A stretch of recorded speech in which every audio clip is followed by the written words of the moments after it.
This episode of Neo Reality Collective is brought to you by The Everyday Fan.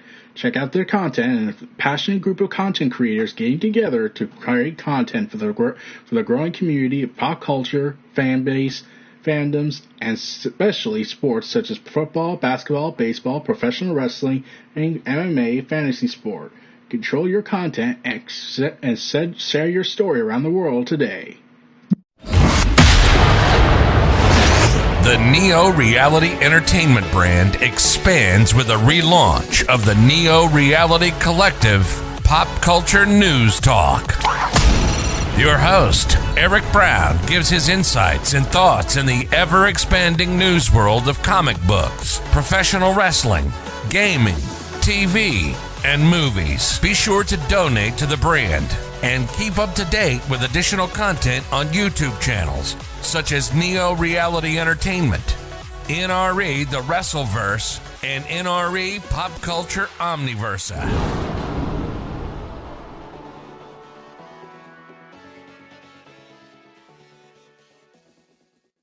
Welcome everyone to Neo Reality Collective. I am your host, Eric Brown. We are now at the next big milestone, episode 70.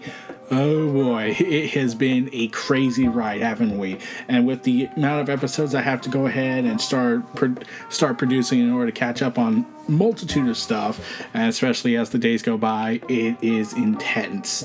I've been working on my wrestling content channel. I've been basically on this rejuvenation period ever since I got a new microphone, so I don't have to keep switching back and forth with the microphones I have in both my rooms. I'm using for basically as a studio set.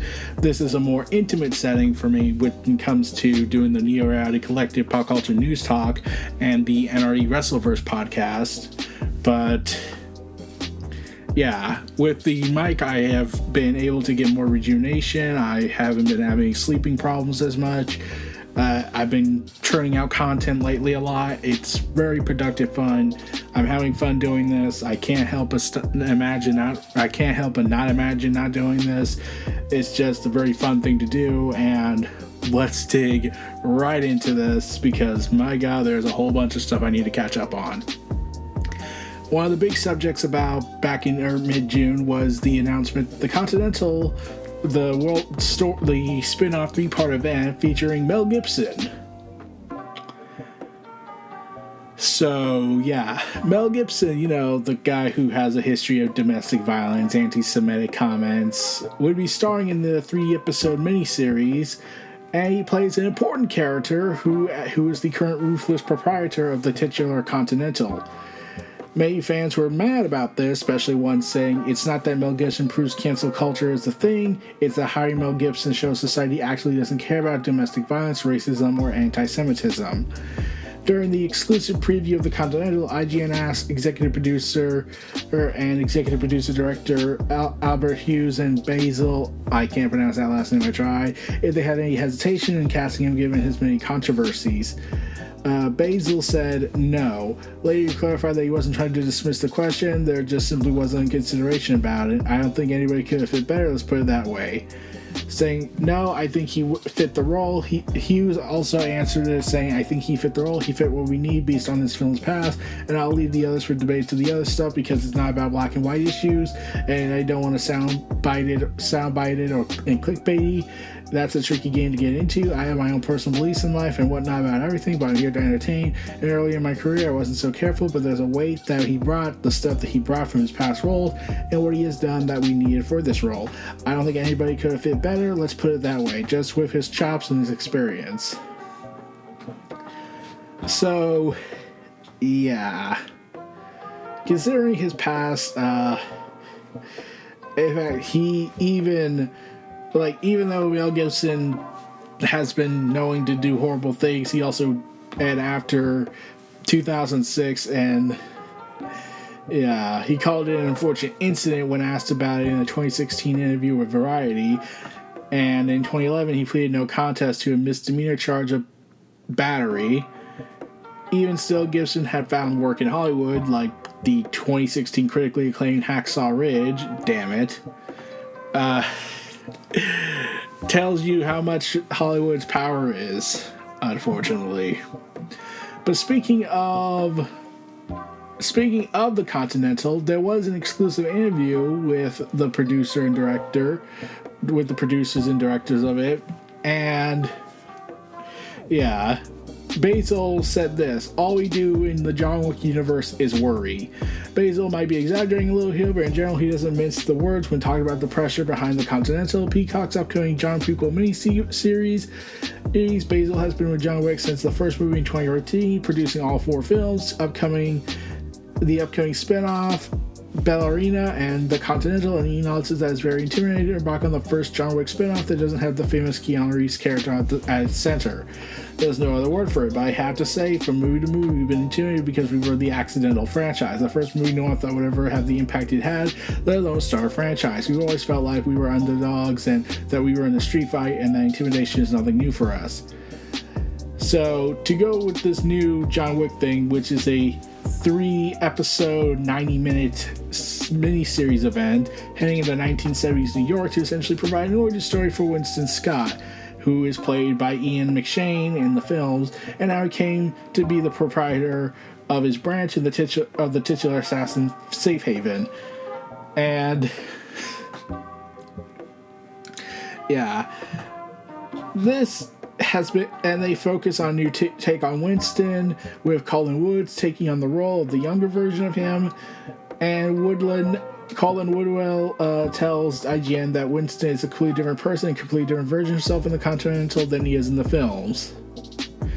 And the actor is one of the few people who hadn't seen John Wick before he got the role, which the actor is actually grateful for, as they allowed him to approach the audition process without trying to emulate McShane.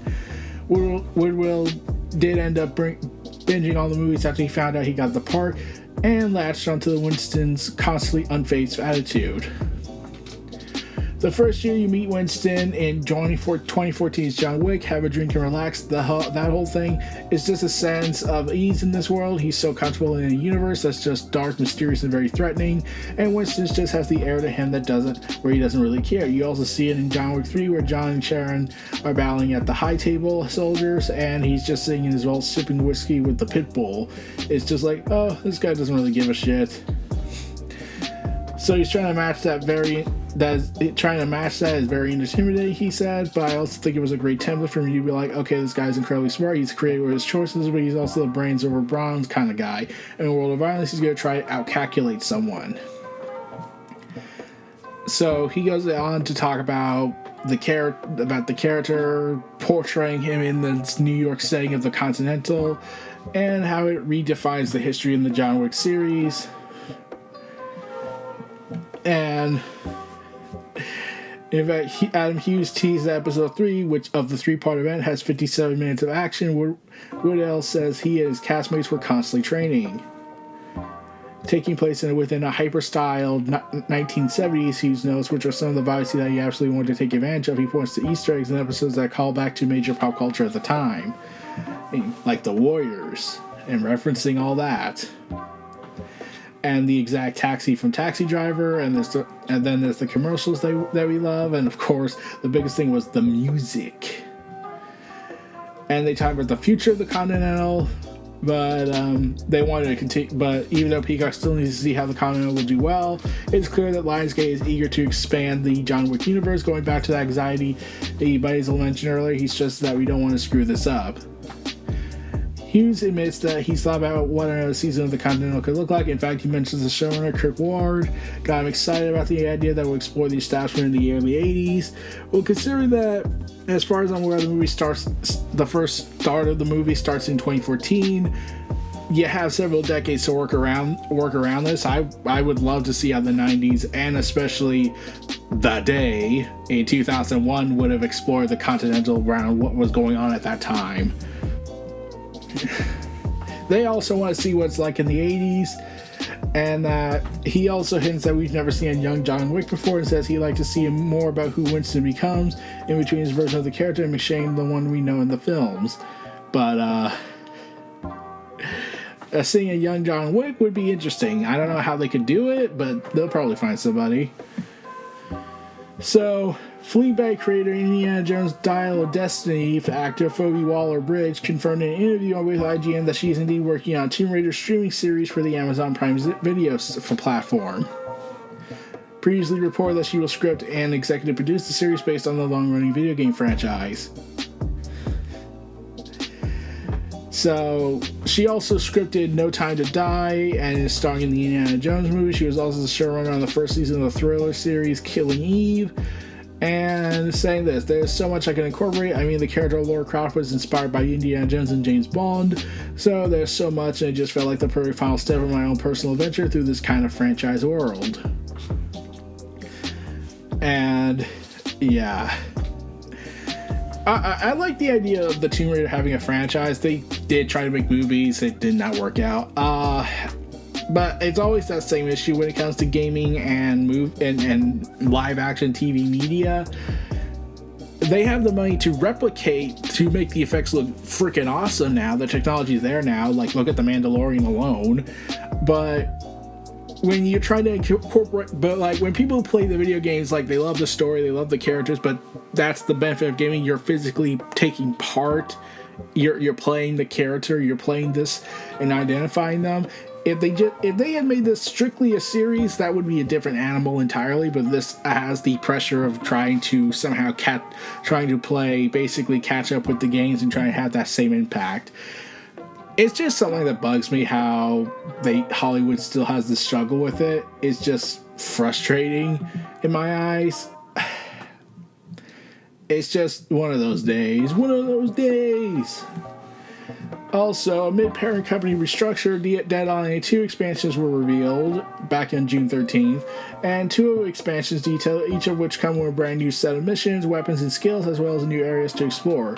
The first expansion, called House, is due to out in the fourth quarter of 2023. The official description saying, how does a billionaire prepare for the zombie apocalypse with a techno-death cult and a healthy splash of debauchery and gore? The second expansion is called Solo Festival, where LA's party people can greenwash their way to ecstasy and save the planet in true LA fashion, one rave at a time. It's due for the second quarter of 2024. Both expansions are included in the expansion pass and will be available to purchase separately as well. Embrace Group announced plans to close studios, cancel games, and lay off staff as part of a massive restructuring that may have serious implications for Deep Silver. The company wants to prioritize high-profit projects and ditch those it believes will make less money.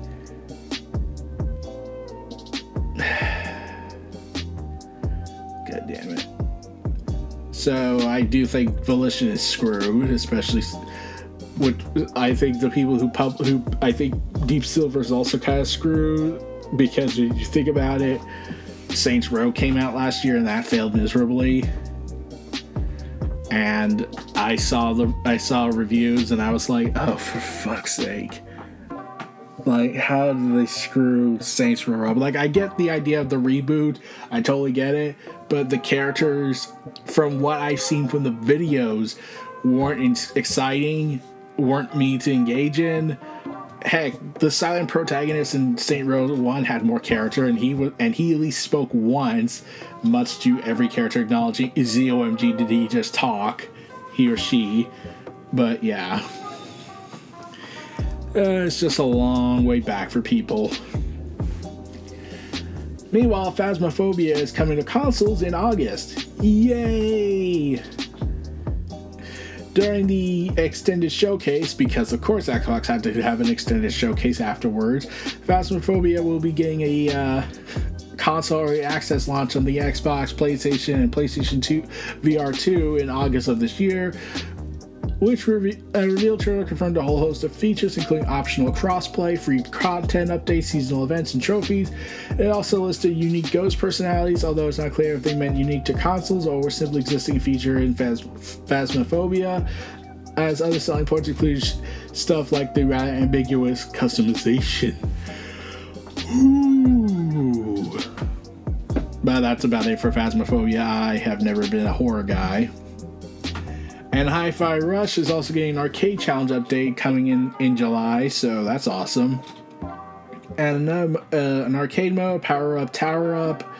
Let's see, the second new mode called BPM Rush, which ramps up the BMP speed as you defeat endless waves of enemies and special targets. If you're good, you can ramp the tempo all the way up to 200 BPM.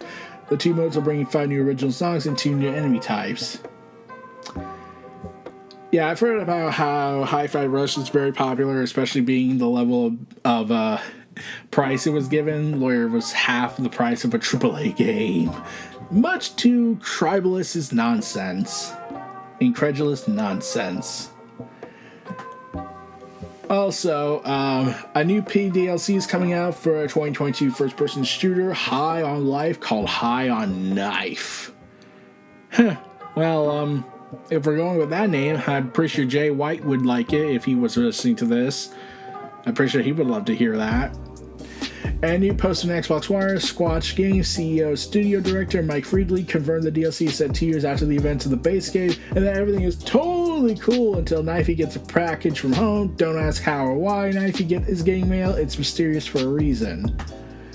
It will also introduce new guns, and one of them is named Harper, voiced by SNL Sarah Sermon, and another confirmed is Ball, B-A-L-L, an acronym, who is a little weird pinball game operated by a gaggle of tiny gibberish-speaking freaks, who is voiced by Alex Ribbons, the narrative director of High on Life.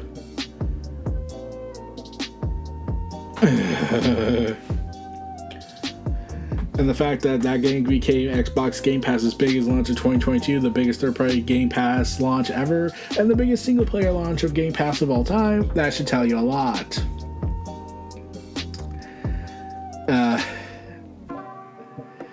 Considering that also one of the voices of the main character, the Kenny, insert South Park joke if you like, is voiced by Justin Roiland, who earlier this year was charged for very, very, very, very graphic domestic violence, and the fact that several things happened where several companies cut tide, especially Rick and Morty, and announced they would recast this role in future seasons.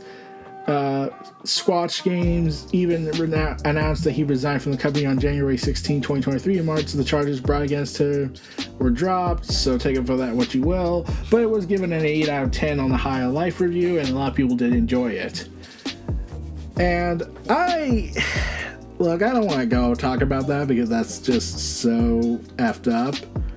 But yeah, let's help the game and they find a suitable actor to take the role from him, since, well, no one wants to talk to him anymore at all.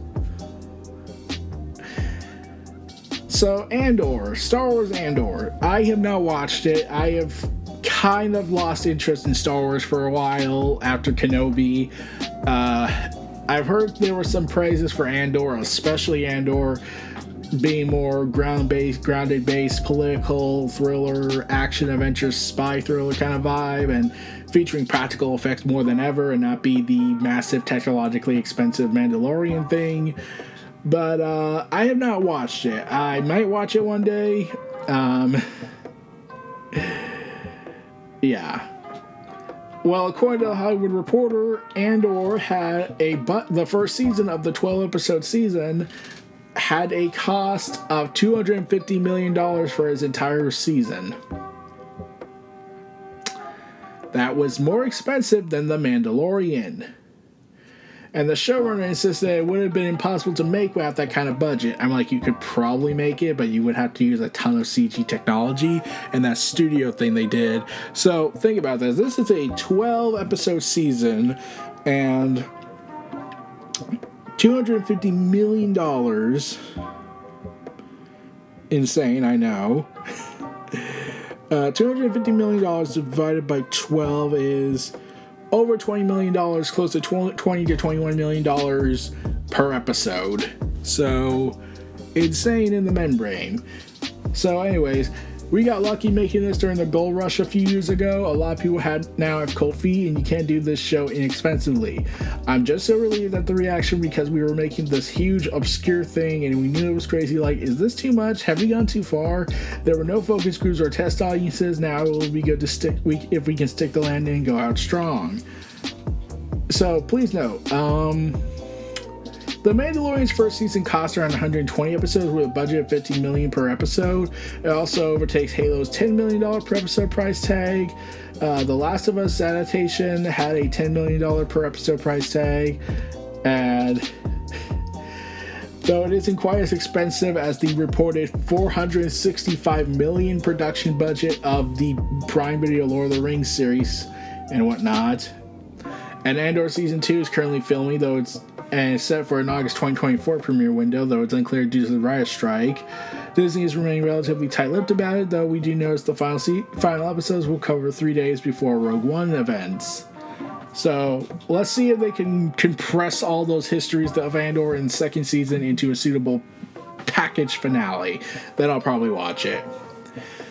Meanwhile, Summer Games Fest is set with Hub announces both his Summer Games Fest. Jeff Kingley announced this. Summer Game Fest Showcase, an in-person Play Days event, will return in June 2024 after the record-setting 2023. We are excited to share some news. Summer Game Fest will return in June 2024, including our live showcase events hosted by Jeff Kingley and Summer Games Fest Days from I Am 8-Bit.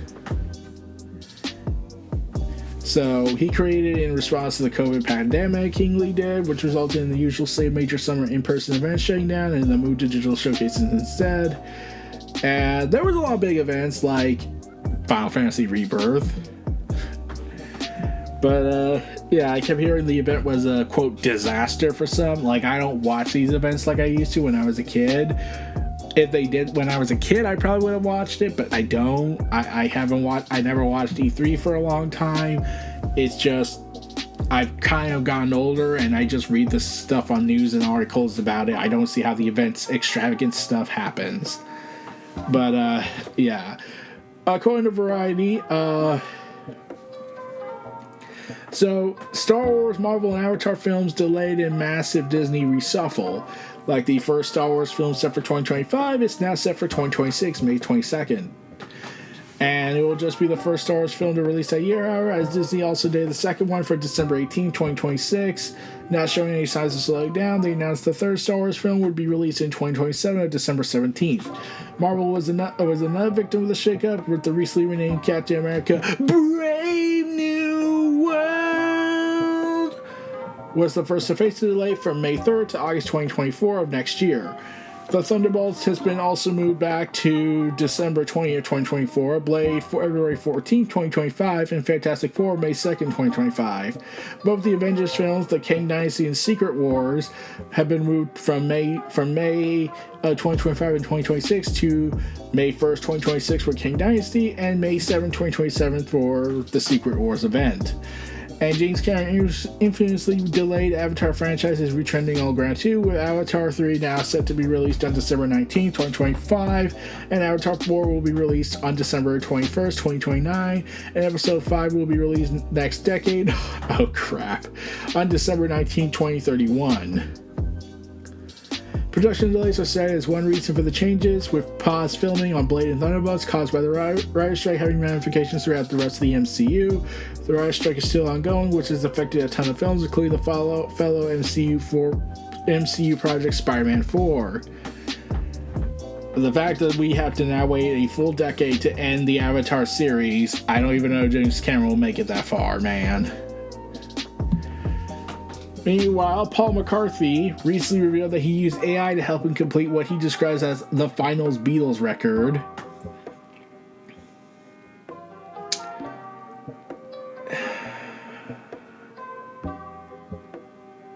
So, John Lennon had an old song that was never finished called Now and Then, and Paul McCarthy just said, "I'm going to use artificial intelligence."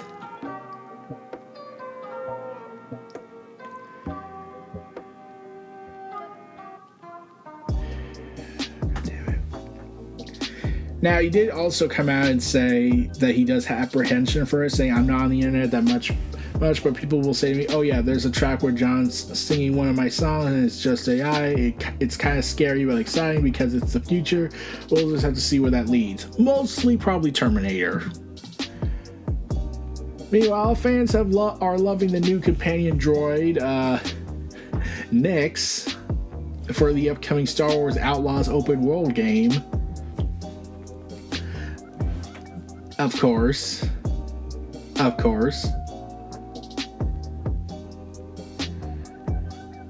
So yeah, Nyx has now earned the love of everything about Star Wars fans in ways that confound and disturb me, no doubt.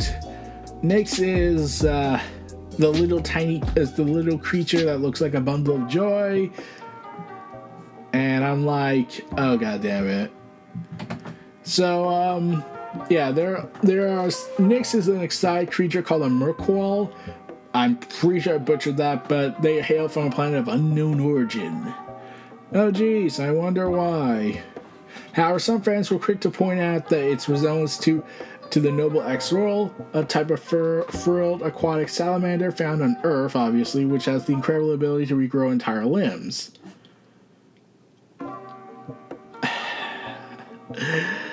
Oh dear.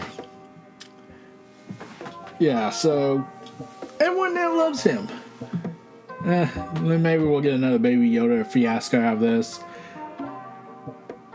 So, an ex-developer, Respawn Entertainment, revealed that, yes, Titanfall 3 was in fact happening. It was actually in development for 10 months before it was cut.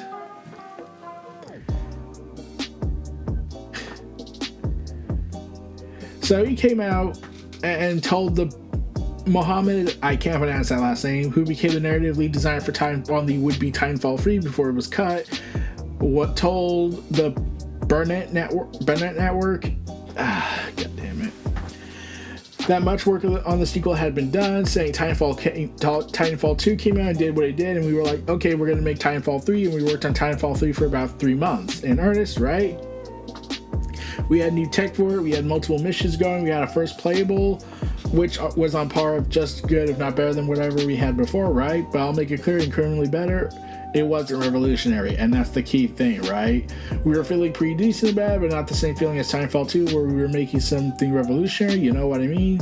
So what happened next? According to him, it was a combination of the multiplayer team having issues making an experience that didn't burn players out quickly, and the explosion of the Battle Royale genre with the release of PUBG in 2017. So we can blame PUBG and the explosion of Battle Royale.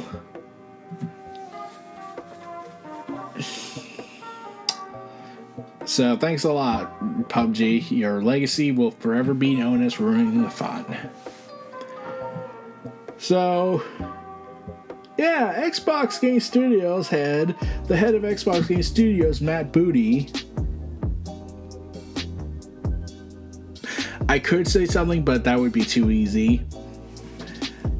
So, he decided to basically blame the Redfall team, saying they should have prepared better to be a first-party game.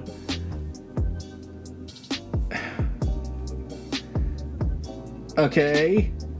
How about you just delay the game and then let them work it out? Xbox leadership taken responsibility for it, as well as indicated that they thought it was going to perform better due to stronger mock reviews.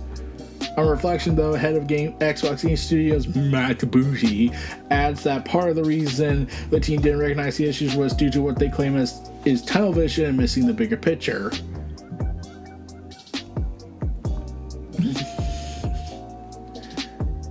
So, he goes on to say that the fall of Redfall did not fall. It falls on himself and ZeniMax head James Letter, and they're just players not to blame the individual developers. You were just doing that technically.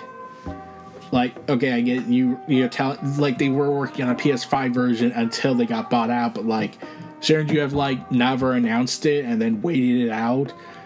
I know that's asking too much, but come on.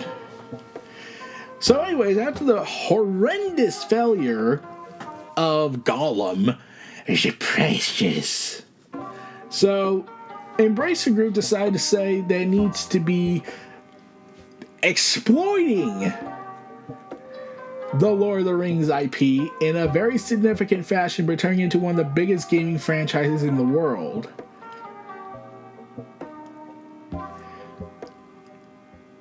Exploiting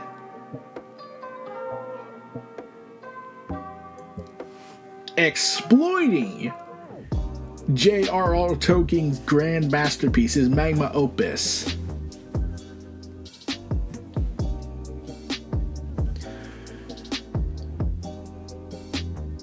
Damn it.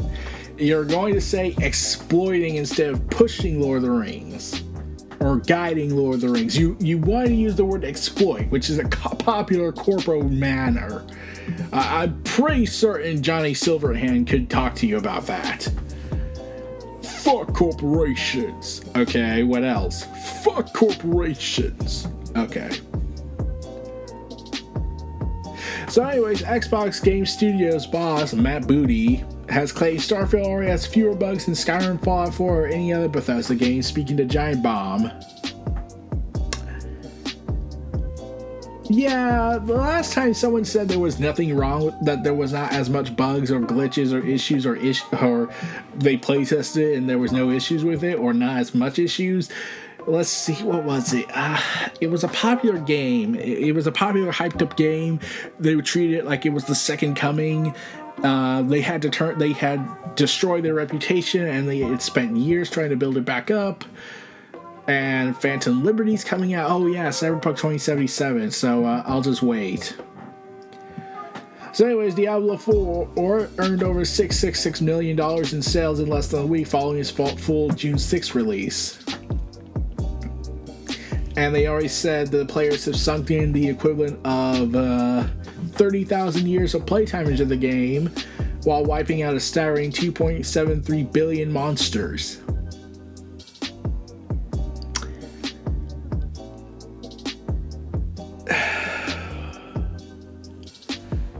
This is taking into account to global sales across all platforms. We do not know the extent of the microtransactions.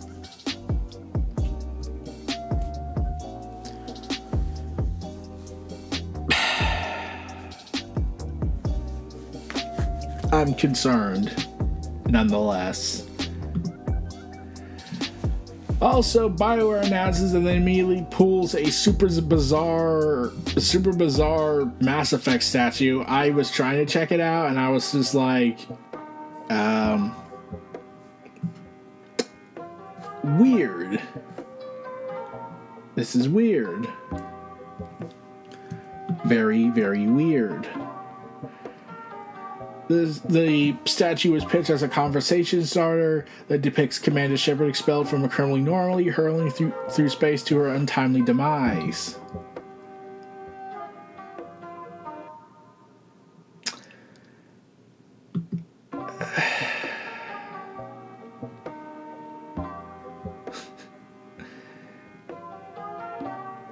Like, last year, BioWare's Gear store has seemingly gone rogue as last year released a Mass Effect 5 poster that promised Shepard would return. This was quickly removed, and project director Michael Gamble, saying the merchandise department said we made a mistake, but fans remain skeptical. God damn it.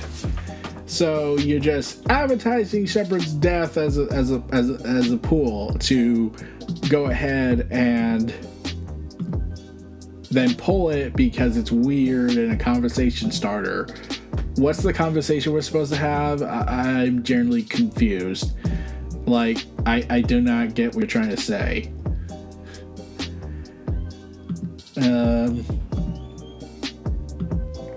It's just confusing.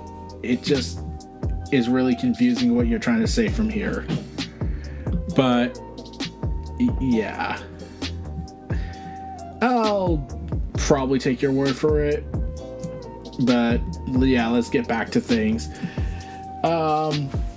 Pedro Pascal or whatever, the Mandalorian as he's known, so he has not watched the finale, saying it hurts too much, saying it's because of his emotional attachment to the experience.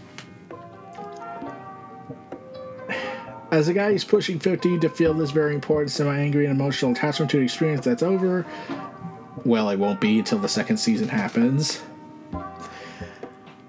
Oh, damn.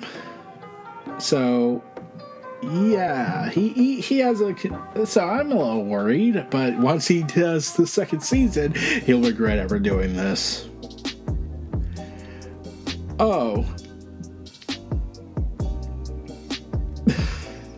So, Blizzard, in their quest to prove to the world that we shouldn't be buying Overwatch, revealed that you have to pay $15 for permanent access to the PvE story missions in the upcoming 6th season Invasion.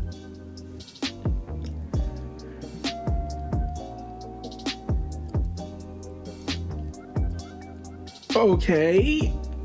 Why?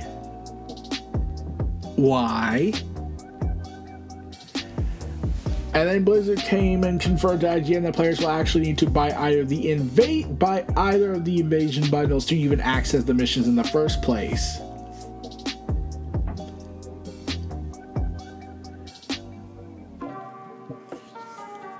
Wow, Blizzard, you're really, really grinding everyone's gears, aren't you? You took Overwatch. You got, getting rid of all that big content they had, the skill trees, the very intimate story missions that was looking pretty damn good. No, you're just gonna throw it out the window. Can I scream now? But, yeah, I heard this, and I'm just like, oh, God damn it. Like, why would you do this? You should at least be offering, you should have made this for free as an absolute apology to everyone who wanted the things that justified Overwatch 2 being Overwatch 2. Why? It's like Blizzard is kind of trying to tell everyone that it wants to die, and it keeps using the same terrible ideas over and over again. And Activision is catching on to Blizzard's antics, and they're trying to stop it. And then Microsoft's going to cancel the deal, hopefully, in their eyes.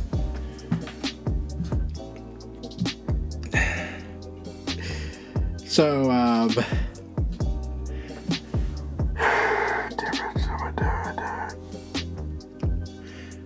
moving on from my ranting, raging, and questioning of logistical arguments, Sonic Superstars will have a online battle mode.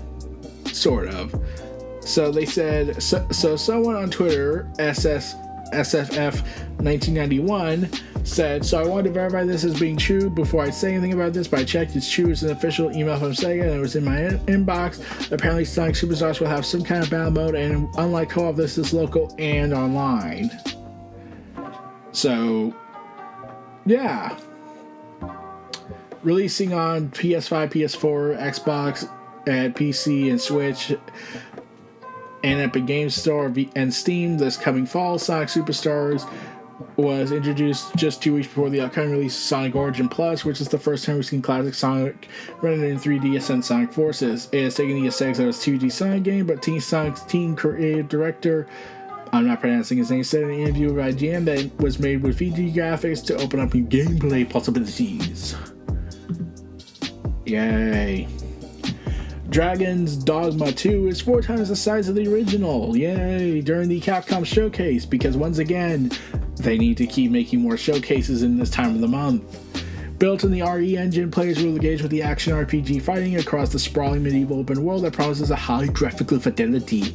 Can we just have the game be good first? Can we have the game be good? Like, I'm all for graphics, but come on, can we just have the game be good?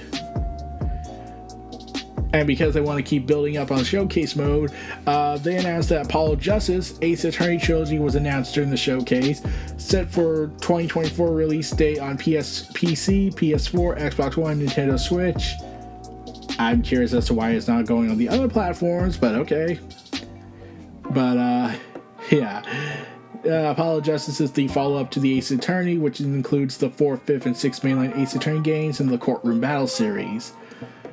And it was first launched on Nintendo DS in 2007 before coming out to mobile, and most recently, Nintendo 3DS in 2017. Then Dual Destinies, the second one, first came out on 3DS in 2013 before launching on mobile a year later, and with Spirit of Justice coming out on 2016 on 3DS and then coming out on mobile 1 year later. Also, the FTC is requesting a temporary restraining order to prevent Microsoft's acquisition of Activision-Blizzard. And yeah, a federal court in California has issued a temporary restraining order as well, requested by the FTC, that effectively blocks the purchase of Activision-Blizzard for the time being, as reported by The Verge. The court in question agrees to the issue of the restraining order requested by FTC as it considers preliminary injunction that would allow the FTC to make a legal case against Microsoft before the deal could be completed. So the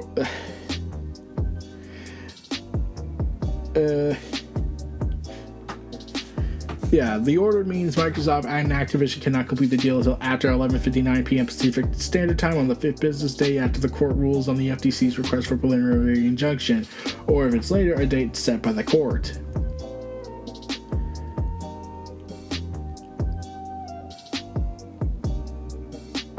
Yeah, so this has been part of the saga. There's been a massive court thing. We'll talk about that later in a future episode. But yeah, it's been pretty crazy.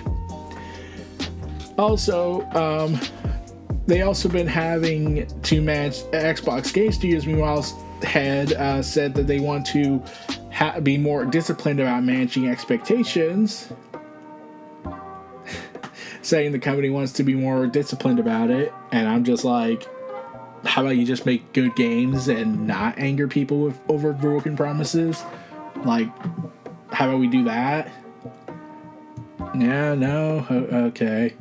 I know I was asking for too much, but it was nice trying. So, yeah. Meanwhile, we got a ton of Assassin's Creed stuff, because of course we do. The upcoming Assassin's Creed Nexus game that's coming to VR with a new look at Assassin's Creed Nexus that showcases the first-person VR parkour and assassination for the franchise. They announced Ubisoft is reassuring players that Assassin's Creed Nexus is a full-fledged Assassin's Creed game. IGN sat down with creative director David, I can't pronounce that last name, to talk about the game, which we learned has an unusual story structure. It's split between the three protagonists we've met in previous games, Ezio, Cassandra, and Connor, and ties their stories together through a player-insert protagonist looking for a hidden artifact that each may have encountered. So hearing about the return of these three, I was like, man, that's going to be awesome. So can we actually get like a non-VR version of this game? Or are we just going to be like annoyed? It was quietly confirmed back in 2021 before being given an actual title earlier in the month.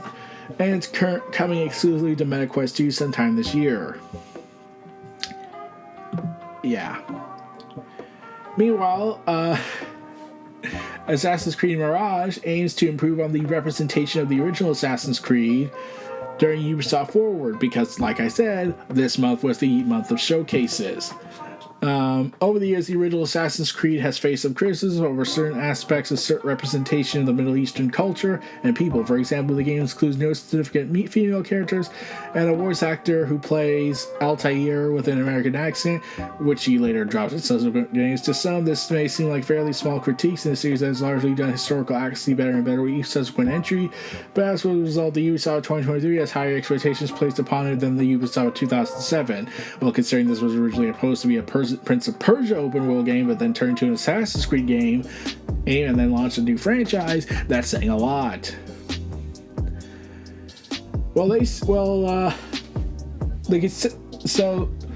They've seen efforts in the trailer, which has multiple women front and center of Basim's story, but speaking to IGN, narrative director Shara says she's really proud of the team's efforts working with historians internally and externally on a daily basis to ensure everything about Mirage was an authentic 9th century Baghdad as possible. And that extends to casting too. We want actors to come from the Middle East and whatever the characters they were playing were from. So for example, Basim, his origins were never told in Valhalla. We know that he was born in Samaria,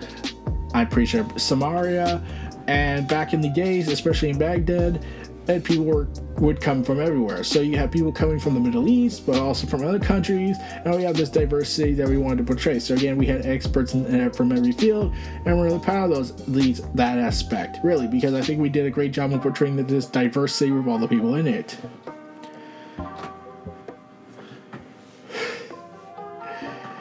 Assassin's Creed Mirage has been a welcome announcement to many fans of the original games, which were far more stealth-focused and have fewer dense action RPG mechanics.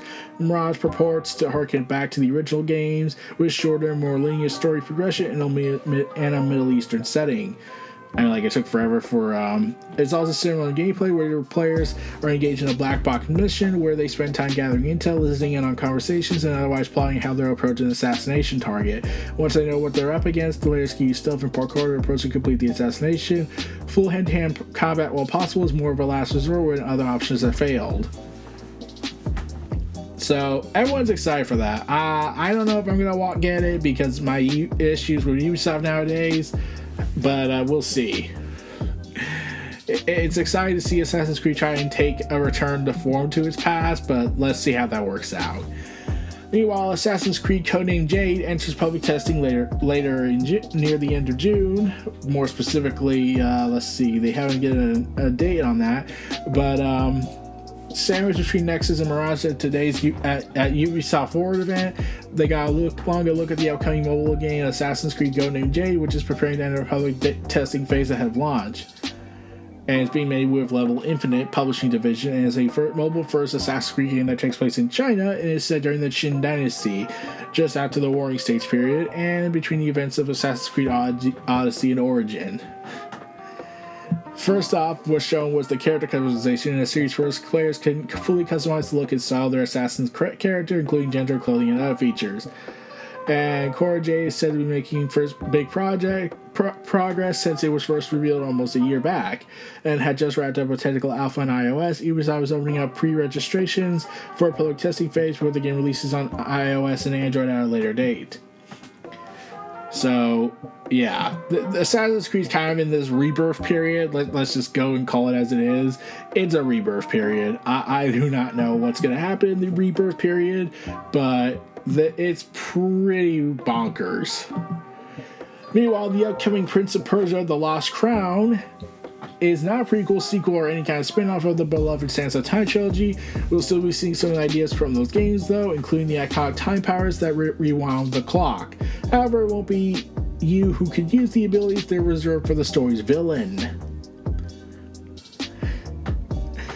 So they're going to switch it up. The villain is going to use the time powers, but your hero has to somehow break the time loop and defeat this character. Like, this could be an interesting game. I would have loved it if it was a 3D action-adventure game to really explore it to the fullest potential, but we'll see how it handles in 2D.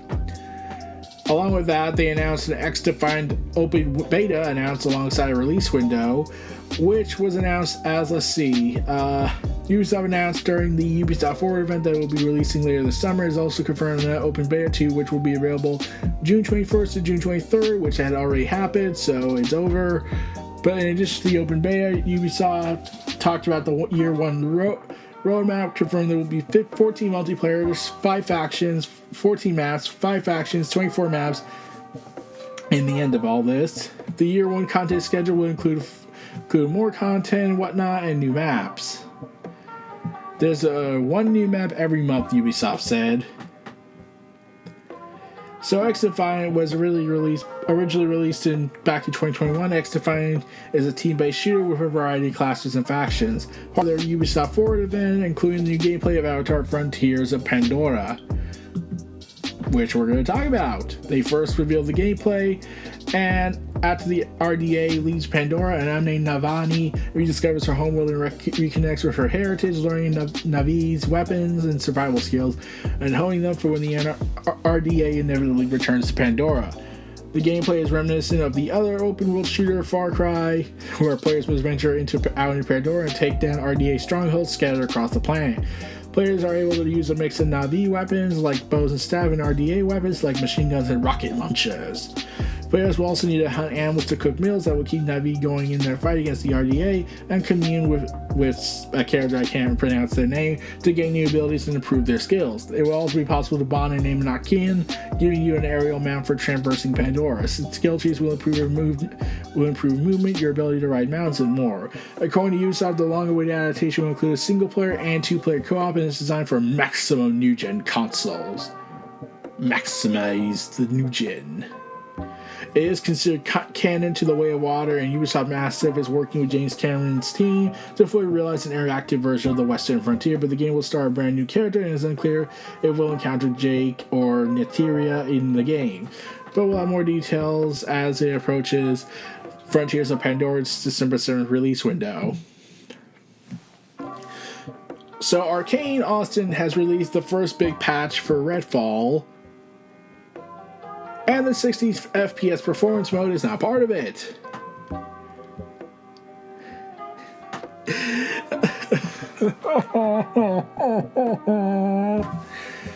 So 1.1 includes incremental improvements to gameplay, combat, AI, environment stability, and multiplayer, accessibility, UI, and various bug fixes according to their patch notes. But yeah, they don't have the update for the performance mode, which sucks. So yeah, considering they also announced that Starfield is locked at 30 frames per second on Xbox X and S, it's already annoying people. Also, Reddit did something incredibly stupid, and various major subreddits have gone dark in protest, and they're expecting them to not fight back.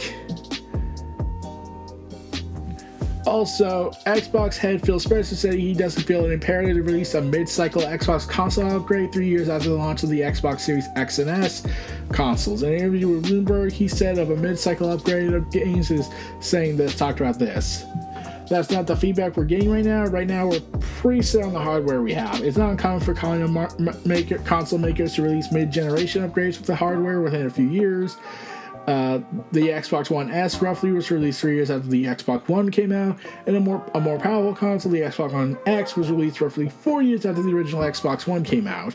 Similarly, there was the PS4 Slim and the PS4 Pro after the PS4's 2013 launch. And there was the Black Series S console that's coming out that includes a 1TB SSD storage and launching on September 1st at $350. Though I've been hearing a lot of people say this is like a scam essentially, I don't know much. Also, Street Fighter 6's first Battle Pass brings the early summer vibes. The pass is available from June 12th to July 2nd, and as in the standard Battle Passes, it has both free and premium track. The premium track costs 250 coins. Why not just use real one money instead of using a system that makes no sense, which amounts to $5. New avatar gear, emote, a new music, various menu cosmetics. There's even access to retro Capcom game, legendary wings to play from the virtual arcade cabinets in the Battle Hub. The free track grants fighter rentals for use when the Street Fighter 6 DLC characters eventually come out, new profile titles, and an emote for use in the Battle Hub. The premium track lets you earn 250 fighter coins back by reaching level 30, which will hopefully be enough to buy the next Battle Pass, but let's be real, this is an industry of business of sharks, and we're being screwed over big time. Meanwhile, the director of the Scrap Stars 1313 has joined the team of Amy Hennig's upcoming Star Wars game at Skydance New Media. So, let's hope this is actually a secret Star Wars 1313, just retooled and everything to fit the new canon. I'm damn hoping for something great out of this, but I'm gonna wait and see. And last but not least, the Transformers and G.I. Joe return. Robert Kirkman's Void Rivals #1 marked the beginning of a new shared universe featuring the Transformers and G.I. Joe universe G.I. Joe characters, beginning what is now called the Energon universe. Since Robert Kirkman's and Lorenzo De Felicci's, pretty sure I butchered that, top secret new comic Void Rivals, which launched around June 14th, and for publisher Skybound teasing it as the start of something big. In the first pages of the issue, protagonists Derek and Solia are fighting to survive on an alien planet where they stumble across something entirely unexpected: Jetfire, one of the Transformers.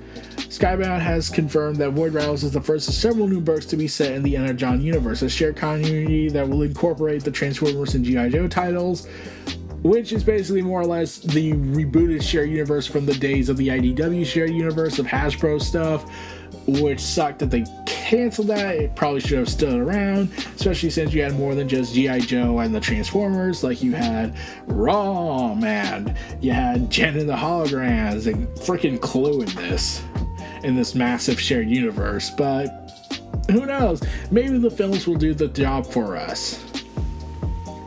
Kirkman then said, "It's a tremendous honor to be able to reintroduce this world to a new audience under the Skybound banner. I love these characters for most of my life, and to have the opportunity to add the already rich tapestry Hasbro has built with the all-new Void Rivals is an unbelievable opportunity. If you look at everything done with Transformers and G.I. Joe, you can see the inkling of a vast universe with tremendous potential for crossovers and interaction that will enhance fan experience while staying true to the individual identities of both concepts. I look forward to exploring the potential for years to come." Which was Void Rivals. And also coming out of Void Rivals is Transformers, which will be by Daniel Warren Johnson, coming in October. Skybound synopsis of the new series reads, "Optimus Prime was supposed to have led the Autobots to victory. Instead, the fate of Cybertron is unknown, and his allies have crashed landed far from home. I can't imagine what that place is, alongside the enemies, the Decepticons. As these titanic forces renew their war on Earth, one thing is immediately clear: the planet will never be the same again." Oh boy, how many times have we heard that advertisement? New alliances are struck, battle lines are redrawn, and humanity's only hope of survival is Optimus Prime. Roll out! Following that will be Duke #1 in December, the first issue of a new limited series by Joshua Williamson of DC Comics and Tom Riley that delves into the origin of both G.I. Joe and Cobra and a world that's reeling from the arrival of the Autobots and Decepticons. The first of 4 limited series that are said to be setting the stage for a fresh new take on G.I. Joe, Cobra, and iconic characters that you only think you know. After that, January 2024 was the launch of Cobra Commander, also from Joshua Williamson. Skybound blurbs reads it as, "In a world where Cobra doesn't exist, one man's sinister plan to utilize the mysterious alien substance known as Energon will send shockwaves across the globe." Oh boy. But also, since several other Hasbro licenses have left IDW beyond Transformers and G.I. Joe, such as the Micronauts and ROM, and have returned to Marvel. Damn, it would have been nice to see these guys again in the new Transformers universe. But I am not an executive board member, and if I was, I'd probably go crazy. But I'd probably do a better job. I kid, probably not. But, yeah, it's going to be a fun ride seeing all this, and I'm curious to know how they'll take Transformers and G.I. Joe, especially when they have to continue the legacy that they did of IDW's Hasbro shared universe. We'll see where that goes. I don't know. You don't know. No one knows. But we'll see, and I'm hopefully optimistic since they have a lot of great writers I like on this, and I'm looking forward to it. Daniel Warren Johnson, known for Wonder Woman Dead Earth, and even did Beta Ray Bill. Those were critically acclaimed for many. I enjoyed it, despite the depressing dour tone a lot of times. But the artwork of Daniel Warren Johnson always bugged me. I just don't know why. Maybe it's just not my cup of tea, but maybe it'll fit better for the Transformers. Like Optimus Prime looks awesome in his art style. Cobra Commander. It's Cobra.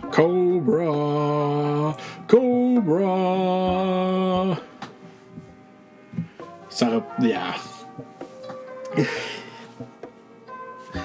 So I'm looking forward to see where Skybound takes this shared universe but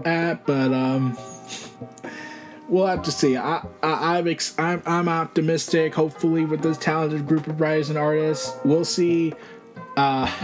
But that's about it for me. This was your host, Eric Brown of Neo Reality Collective Pop Culture News and Reviews Talk. Feel free to check out my other content. Follow me on Twitter, YouTube, all that stuff, NRE Wrestleverse. Follow me on all these social media platforms. Thank you again for the everyday fan for supporting this podcast, and I look forward to working more on this. We'll see y'all again. Peace and take care. Have a good day, everybody, and stay tuned for this last outro, and I'll see y'all again. Peace. Be sure to donate to the brand and keep up to date with additional content on YouTube channels such as Neo Reality Entertainment, NRE The Wrestleverse, and NRE Pop Culture Omniversa.